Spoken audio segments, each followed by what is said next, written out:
ప్రభునందు ప్రియులారా, ప్రభు యేసుక్రీస్తు నామమున మీ అందరికీ వందనాలు. దేవుడు తన దాసుడైన ఓఫిరయ్య గారి ద్వారా ప్రారంభించినటువంటి ఈ ఓఫిరి మినిస్ట్రీస్లో రకరకాలైనటువంటి పరిచర్యల ద్వారా మీ ముందుకు తేబడుతున్నటువంటి వాక్య సందేశాలన్నీ కూడా ప్రియులారా చాలా ఆశ్చర్యకరమైనటువంటి అద్భుతమైనటువంటి నిర్మాణాత్మకమైనటువంటి సందేశాలు. వాటిని మీరు చాలా జాగ్రత్తగా ఆలకించాల్సిందిగా మనం చేసుకుంటున్నాం. ఈ పరిచర్య బహుముఖమైనది.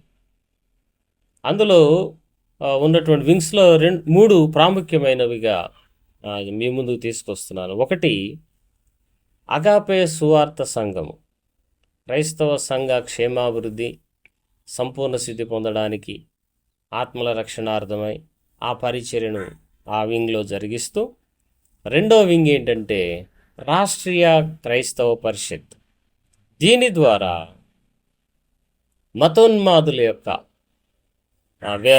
వ్యతిరేకతను ఎదుర్కోవడానికి క్రైస్తవ సమాజం అంతటిని, నువ్వు ఏ డినామినేషన్ అయినా సరే, యేసు నా దేవుడు అంటున్నావు కాబట్టి నీవు నా సోదరుడివే, కాబట్టి నీ మీదకి ఎవడన్నా వస్తే నా మీదకి వచ్చినట్లే, మన ఇద్దరం కలిసి వాడిని ఎదుర్కొని పారద్రోలుదాం.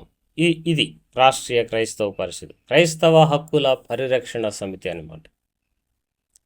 మూడవది, రాజకీయ పార్టీని కూడా దేవుడు దైవజనుడి ద్వారా ప్రారంభించాడు.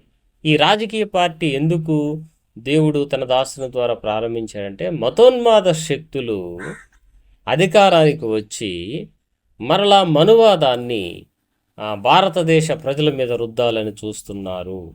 దానిని అడ్డగించడానికి, దానికి విరోధంగా పోరాడడానికి దళిత బహుజన సమాజాన్ని మేల్కొల్పి వారి హక్కుల కొరకు వారు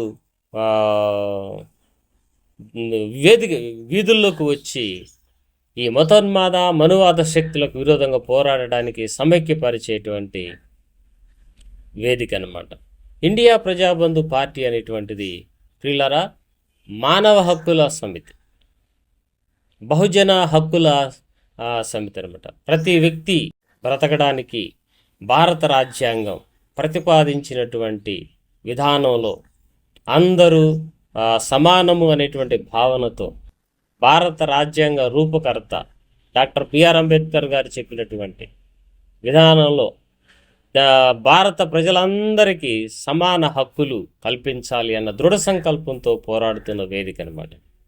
కాబట్టి ప్రియులారా, యేసు నా దేవుడు అన్నవారు పోరాడాల్సిన విధానము వేరుగా ఉంటుంది.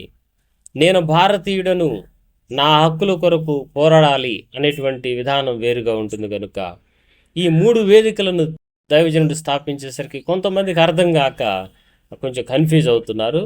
దయచేసి ఆ విధంగా మీరు కన్ఫ్యూజ్ అవ్వద్దని, సహకరించాలని మనవి చేసుకుంటూ ముగిస్తున్నాను.